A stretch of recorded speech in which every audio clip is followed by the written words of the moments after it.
America is worried about where it's going. The international recession hit the United States hard with a sharp decline in consumer demand. Wages for most workers have also dropped.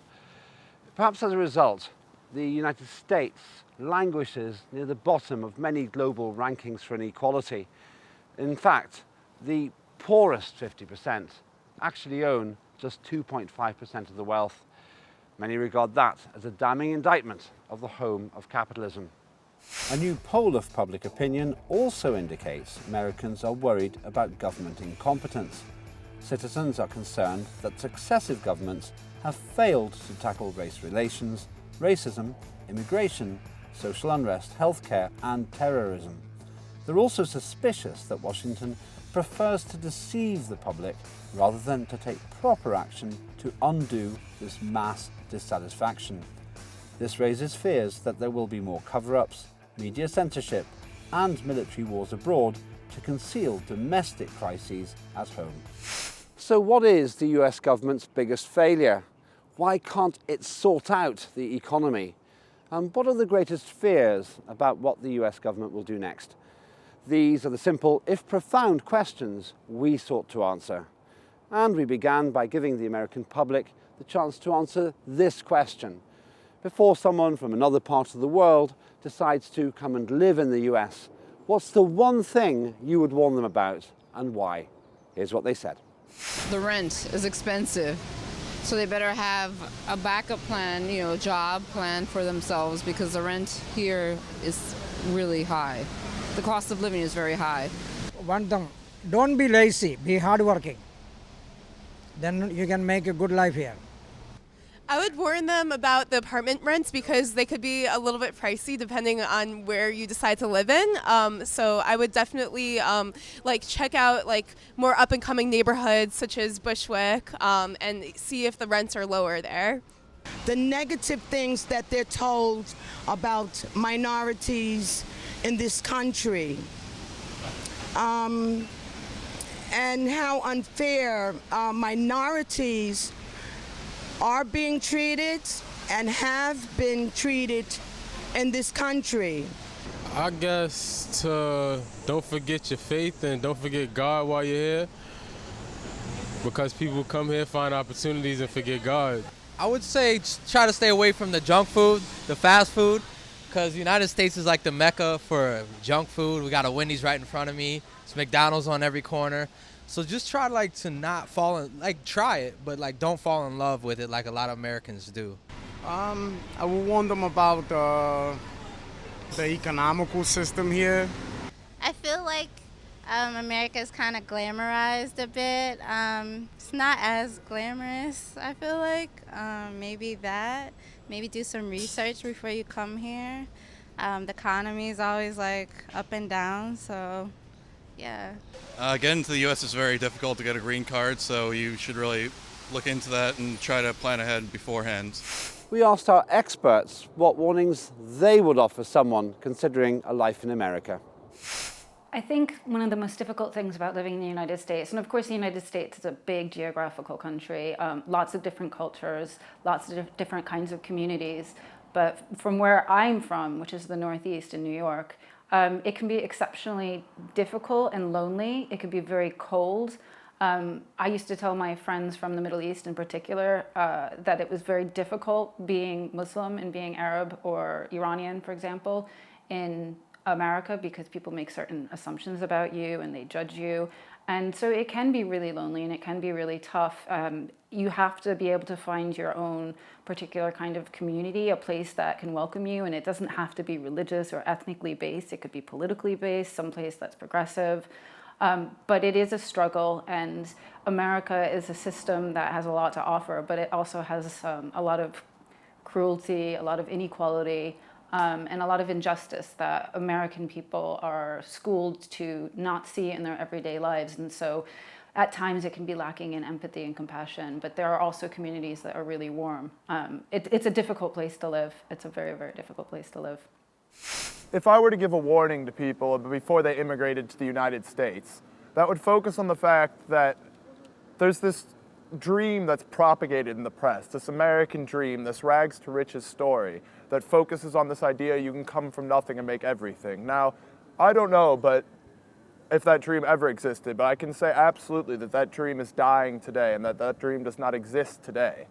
This idea of rapid social mobility, of being able to make it from the bottom to the top in a generation or 2 generations, is simply not in existence anymore. Between the high cost of university, the low wages of workers, the death of trade unionization, we've seen social mobility die with these. And so I'd warn people that the idea of making it big in the US is increasingly dying. A new poll shows that Americans are not satisfied with the direction of the US. Does this surprise the American public, and why? Well, that'll vary from individual to individual, and I think that's more of a global question. You know, like if like you're the Britain news, right? Britain, I guess people, the Britannians are dissatisfied, so everybody will find something satisfied or unsatisfactory about different things. Not necessarily. Believe it or not, a lot of people in the United States are not satisfied with the direction of the United States.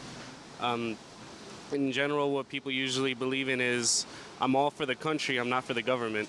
So this has went on for as long as I have been around, and I have been around for quite some time. I am a grandmother. It does not surprise me at all. I mean, there's always going to be people disagreeing and agreeing, but I think it's more popular to disagree, and with the internet, more people can get together with their opinions and vocalize what they feel. I guess not. I feel like there's a lot of mixed views. I mean, when it has to go, I guess if you're talking about politics, you know, with everything going on right now, I guess it doesn't surprise me that a lot of people are unhappy. I don't really deal with politics so much, but it's not surprising. I mean, just watching the news every morning, you know, with the different things going on, yeah. How surprising is it that objective data shows Americans are not happy with the direction the United States is taking? Our experts gave their opinion. I'm not surprised to hear that most Americans are not satisfied with their everyday lives and their politics. It's been difficult since especially since the economic crisis in 2008.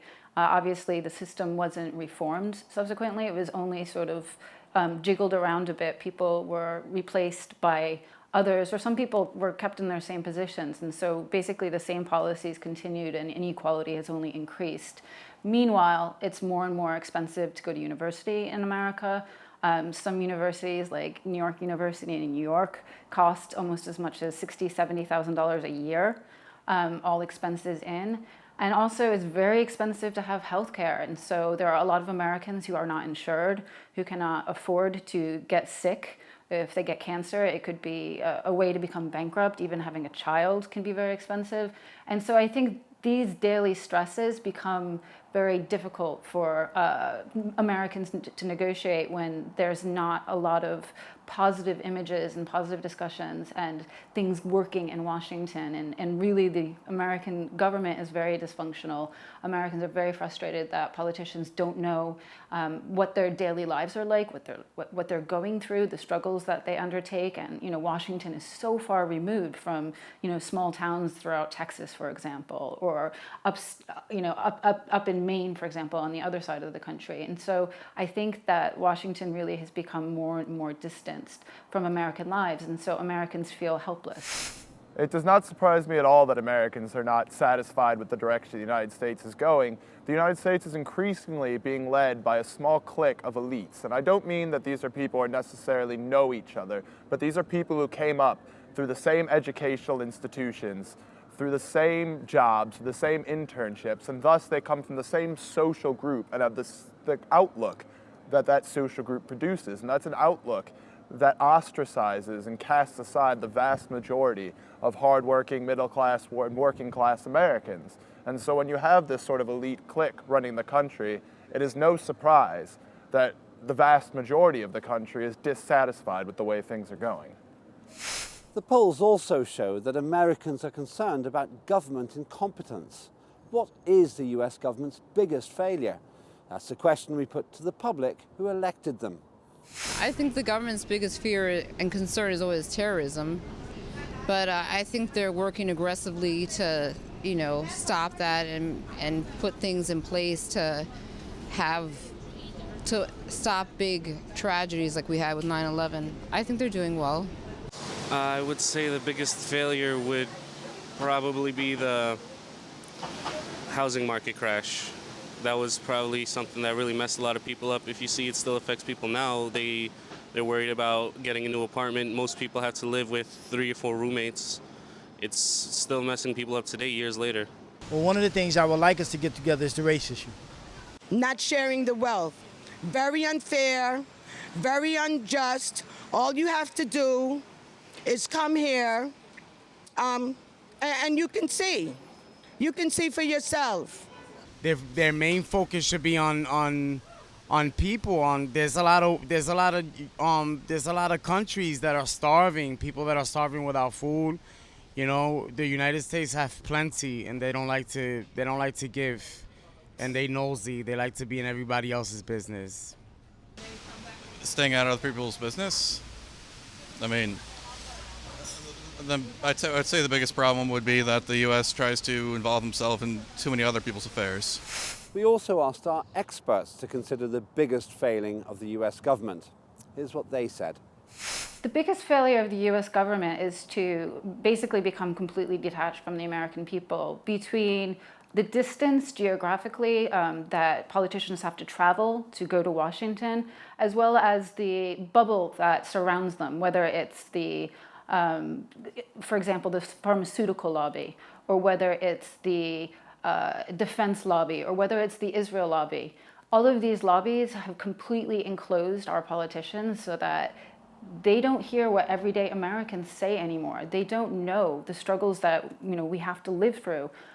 They don't understand. They're completely detached from our lives. And so they make decisions that do not benefit us and that hurt us. And this is becoming more and more pronounced as the Democrats and Republicans continue to bicker and play political games with each other. For example, there are cases where certain states in America actually no longer provide Americans with health care simply because they're angry with Obama for passing his, what they call Obamacare, his health care reform. So instead of trying to come up with a better solution, Republicans will say, no, we don't want to accept any federal money.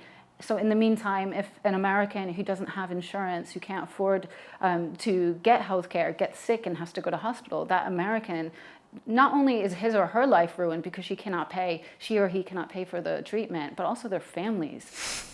Well, its biggest failure in terms of incompetence, this being the U.S. government, is generally its inability to help the people it claims to be helping. It says it has these programs. These programs don't actually exist. They don't do what's meant to be done. They're generally not set up in a way that would benefit the majority of the people on them or the majority of Americans, period. They're exclusive. They focus upon casting the poor in a negative light, casting people in a negative light. And so this inability to create, and general unwillingness to create the conditions that would allow for social mobility and allow for people to create a better life for themselves would certainly be, in my mind, the greatest example of incompetence in the United States government. Estimates show that millions of Americans are still concerned about the economy. Why can't the American government get the economy right? We invited the public to give us their considered opinion. Because it takes a lot of time to fix it after they already screwed up the first time.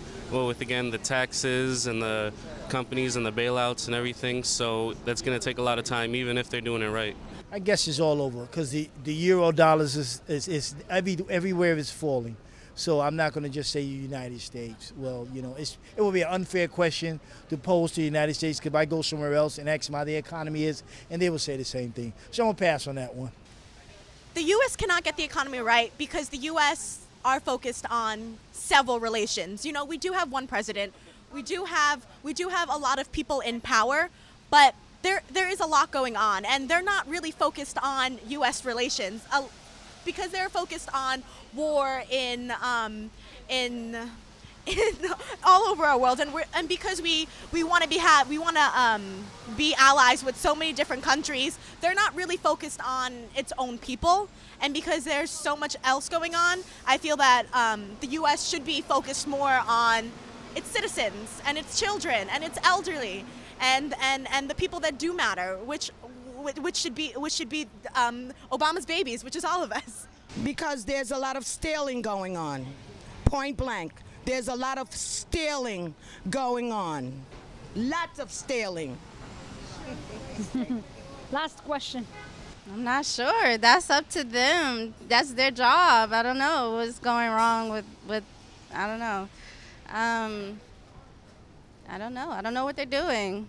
Well, and when you're dealing with a lot of big corporations that have invested interests in the government, contributing to campaigns with super trusts and super PACs, and there's too much money involved in politics, essentially, from the big companies. Washington has had plenty of time to sort out the economy, but hasn't done so. What's preventing this icon of capitalism from resolving this central problem? We asked our experts. To be fair to the United States, I'm not sure anybody can get the economy right now. It's become a global disaster, but of course the American business and lobbyists are the one who are fueling it. Really, it's because corporate interests have completely dominated the agenda, and so it's about, for example, this new trade pact that Obama's trying to push through. That's not going to benefit everyday people around the world. It's going to benefit the shareholders of pharmaceuticals, and people who are sick aren't going to be able to afford drugs because of really terrible patent laws. And so things like this, the economy has become something that is so entrenched in our lives. Like, it's hard to think about daily existence without thinking about money, without thinking about your job. You really cannot exist in this world without being a profitable member of a consumer society. And so it's really frustrating when it dominates your life like that, and yet really have very little say over it. You have very little bargaining power because it's not workers who matter anymore. It's all the fat cats and the CEOs who make up to 300 times our salaries. We can work for an entire week, and they basically make the same in an hour. And that kind of injustice, I think, is really hard to fix. And so we really need to have a radical rethinking about what kind of society and economy we want to build. And I think that takes participation, that takes education, that takes a lot of things that America in particular is not yet ready to embark upon. The reason that the United States government can't get the economy of the U.S. right is because the United States government is increasingly led by an elite clique of political and business leaders who came through the same institutions and who have the same agenda. And this is an agenda that works for the benefit of the top 1%. For the top 1%, the economy is going great. Profits have soared, incomes have soared for those on top. And that's their concern, their primary concern. That's their belief in trickle-down economics, as Reagan put it. Now, this is not a system that works for the vast majority of people, and that's why the vast majority of people don't believe that the United States economy is working. Many are concerned that US governments try to deceive the public in order to avert mass dissatisfaction. We asked the public what they were worried the government might try and do in future. I'm very satisfied with our government. I think they're doing the best that they can do. And, is there room always for improvement? Yes. But I think that they're making big strides in doing so. I think we're in a real good place right now. I mean, there's always room for growth, but right now we're doing pretty good. I'm worried that they're going to end up raising taxes even further and make up some excuse about it, like, oh, it's a tax for healthcare or a tax for insurance purposes, when really it's just a tax to help fix the mess that they started. I guess the only thing I could really worry about is because of social media and because of the internet, we're constantly posting things online, and who knows, if the government could take information from us. I feel that the U.S. government has always been deceiving the public, and it will always continue to happen, and that transparency is very important. Being able to communicate clearly and honestly and open-heartedly with the people, that should be important, but I feel like that hasn't been happening. Instead, Instead, they're doing a lot of secret things behind us, including the FBI, including the CIA, doing, I guess, dirty work behind us. And I don't know what it is, but I know that it's going on because our economy is not in just at the moment. And you can see it.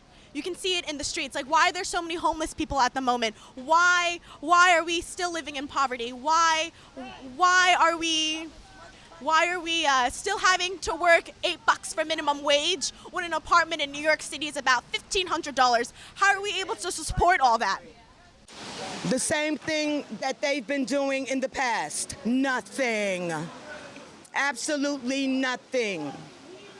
I think what the government might do is to put barcodes on people, and because they can't control everybody as one, they'll try to make a one world system, like a one world religion, and that is called the Illuminati.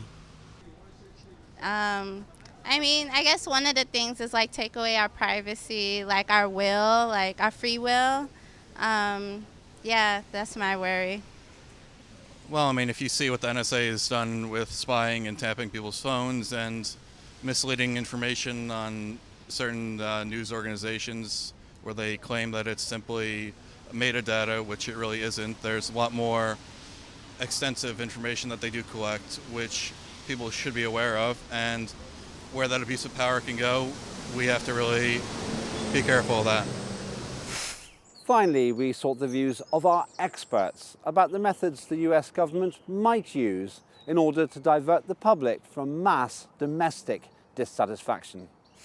I don't think that the government is, I think this is a common fallacy coming from the outside, that the US government, the people in Washington are a lot more organized and conspiratorial than people actually imagine. You know, it's actually really a mess. I used to work on a project that involved world bankers when I was doing my master's degree, and they used to tell us that, you know, someone on the second floor wouldn't know what was going on in a city, a same development project, you know, with another division on the fourth floor. And I think that says a lot about bureaucracies everywhere. I think that things are dysfunctional, and that the cabal sort of is a lot more loose-knit, and it can be more dangerous in that way, because I think that certain powerful people can take advantage of well-meaning people much more easily in that sense. And so I don't think there's going to be any grand deception. I think there'll be increasing bickering between the Republicans and Democrats.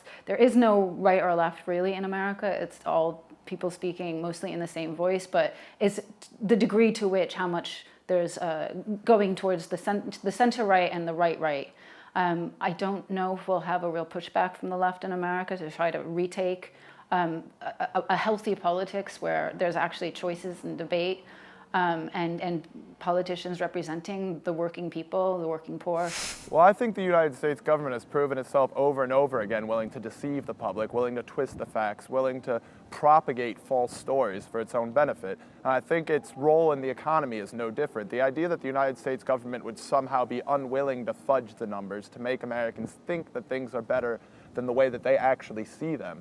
This seems to me a likelihood that the government would be more than willing to fudge these numbers, and I think that the mass majority of Americans realize this. They don't trust their government. They don't trust the people in charge, and I think that they're right in that.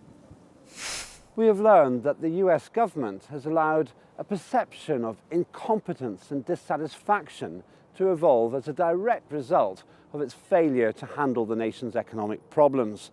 Despite all the boasting about America being an oasis of happiness and success, more and more Americans simply don't see it that way.